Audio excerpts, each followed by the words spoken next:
Hi hello नमस्ते, मी Swati सांगोरे YouTube चॅनलवर तुम्हा सगळ्यांचं अगदी मनापासून स्वागत करते।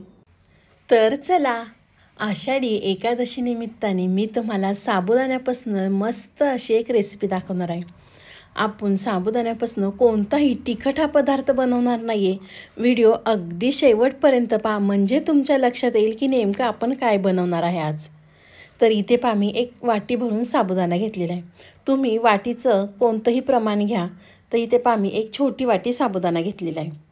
त्यानंतर एका साईडला पॅन गरम करून घेतलेला आहे, तर त्यामध्ये आपल्याला साबुदाणा घालायचा आहे। तर त्या वाटीने आपण साबुदाणा घेतला होता, त्याच वाटीने आपल्याला अर्धी वाटी हे शेंगदाणे घ्यायचे आहेत। शेंगदाणे घातले की इथे मी काजू आणि बदाम दोन्हीसुद्धा वापरलेले आहे। तुम्ही काजूसुद्धा वापरू शकता किंवा बदामसुद्धा वापरू शकता।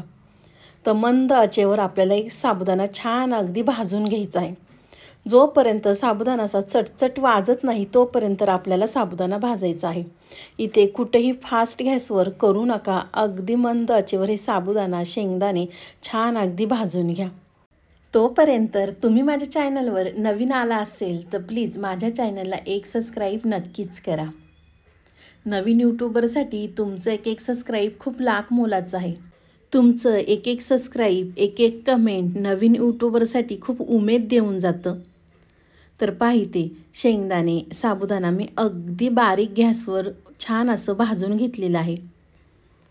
तर आपल्याला गॅसवरनं हे खाली उतरायचं आहे आणि आपल्याला व्यवस्थित हे थंड करून घ्यायचं आहे। साबुदाणा शेंगदाणा पूर्णपणे आपल्याला थंड करून घ्यायचं आहे। तर चला, साबुदाणा शेंगदाणे थंड होतात तोपर्यंत इथे आपण दुसरी तयारी करूया। तर इथे मी ज्या वाटीने साबुदाणा घेतला होता त्या वाटीने आपल्याला 2 वाटी दूध घ्यायचं आहे। तुम्ही या ठिकाणी कोणतंसुद्धा दूध वापरू शकता। इथे मी गाईचं दूध वापरलेलं आहे।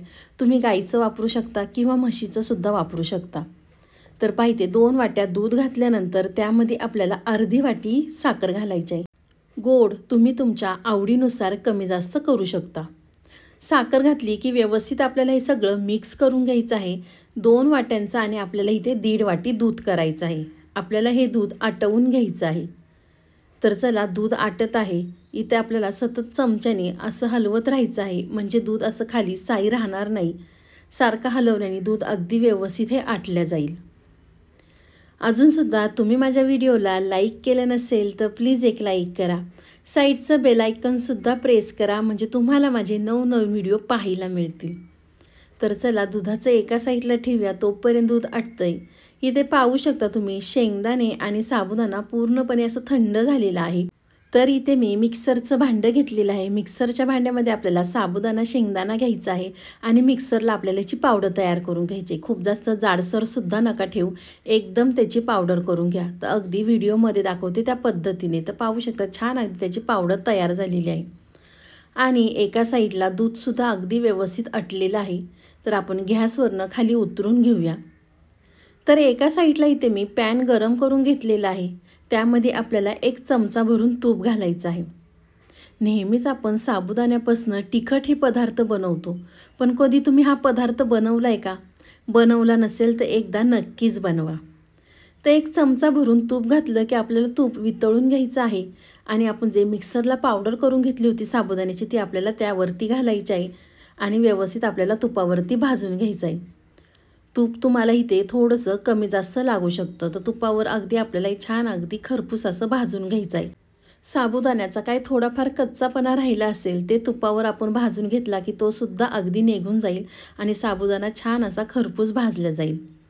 तर इथे मी थोडं थोडं तूप घालून साबुदाणा छान अगदी व्यवस्थित भाजून घेते। खूप वेगळ्या पद्धतीने आज मी तुम्हाला साबुदाण्याची रेसिपी दाखवणार आहे। इथे पहा, मी थोडंसं परत तूप घातलेलं आहे आणि साबुदाणा अगदी छान व्यवस्थित मी भाजून घेतलेला आहे।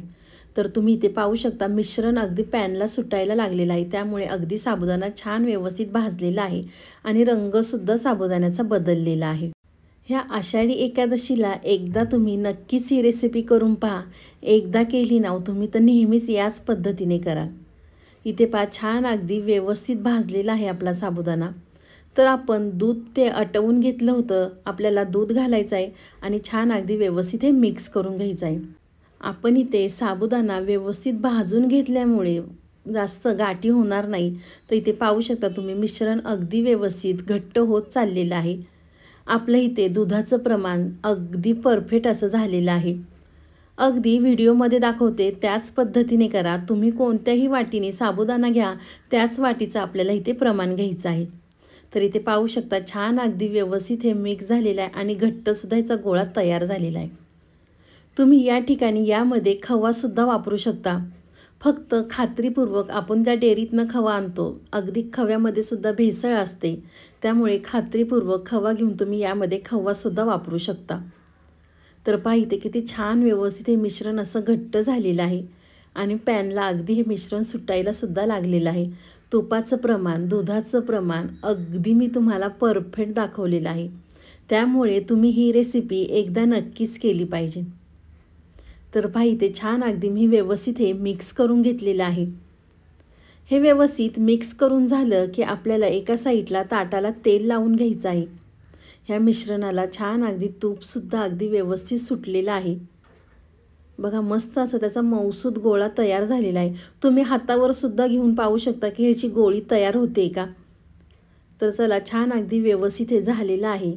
तर इथे मी एका ताटाला तूप घालते आणि ताटाला आपल्याला सगळीकडे लावून घ्यायचं आहे आणि त्यावरती आपल्याला ते सगळं मिश्रण घालायचं आहे आणि छान अगदी हाताने व्यवस्थित हे थापून घ्यायचं आहे. साबुदाणा हा खूप जास्त भाजतो, त्यामुळे अगदी तुम्हाला मी दाखवते कशा पद्धतीने आपण करणार आहे. तर थोडंसं आपण इथे चमच्याने प्रेस करायचं आहे. इथे मी थोडंसं ह्या चमच्याने प्रेस करून घेते. शक्यतो हात लावू नका, कारण साबुदाण्याचा चटका हा लगेच बसतो. हे मिश्रण खूप असं गरम असतं, त्यामुळे तुम्ही हात लावण्याचा प्रयत्नसुद्धा करू नका. तर पहा चमच्याने मी थोडंसं प्रेस केलं की आपल्याला एक कॅरी बॅग घ्यायची आहे. तुम्ही आपली जे आपण सामान आणतो ती कॅरी बॅगसुद्धा ह्या ठिकाणी वापरू शकता. तर इथे मी पॅकिंगची कॅरी बॅग वापरलेली आहे. त्यानंतर आपल्याला ती हातामध्ये घालायची आहे आणि व्यवस्थित ते थापून घ्यायचं आहे. पहा इथे मी कॅरी बॅग घातली आहे तरी हाताला खूप भाजत आहे, त्यामुळे तुम्ही अजिबातसुद्धा ह्या मिश्रणाला हात लावू नका. तर इथे पहा मी व्यवस्थित अगदी हे थापून घेतलेलं आहे.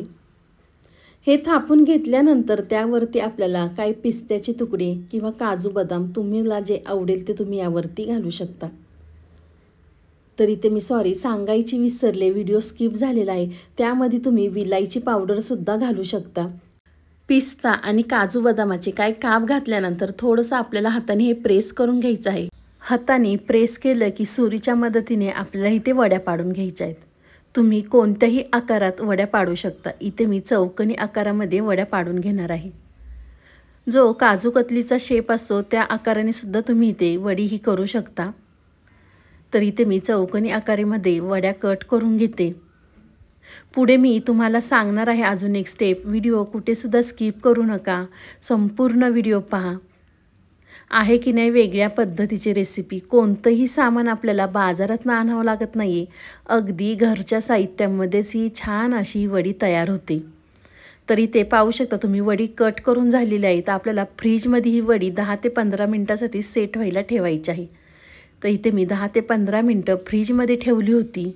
छान अगदी व्यवस्थित ही वडी सेट झालेली आहे. पाहू शकता तुम्ही मस्त आपल्या ह्याच्या वड्या तयार झालेल्या आहे साबुदाण्याच्या. खायलासुद्धा अगदी मस्त लागतात. एकदा नक्कीच करून पहा. पाहू शकता तुम्ही तर अगदी छान व्यवस्थित ह्याच्या वड्या पडलेल्या आहेत. कुठंसुद्धा वडी आपली ही तुटलेली नाही आहे आणि छान मस्त अशा तयार झालेल्या आहेत. मी तुम्हाला इथे सगळ्या वड्या काढून दाखवते. एकदा नक्कीच करून पहा. एकदा केली ना तर नेहमी याच पद्धतीने तुम्ही बनवाल. तर इथे मी एका बाउलमध्ये ह्या सगळ्या वड्या काढून घेते. तुम्हालाही माझी आजची रेसिपी कशी वाटली ती मला नक्कीच कमेंट बॉक्समध्ये कळवा. व्हिडिओ आवडला तर व्हिडिओला लाईक, कमेंट, सबस्क्राईब करायला विसरू नका. तुम्ही माझा व्हिडिओ कोणत्या शहरातनं किंवा कोणत्या गावातनं पाहता ते सुद्धा मला कमेंट बॉक्समध्ये नक्कीच कळवा. तर चला तुम्ही माझा संपूर्ण व्हिडिओ पाहिल्याबद्दल थँक्यू सो मच. पुन्हा भेटूया असाच एक छानसा व्हिडिओ घेऊन. तोपर्यंत बाय.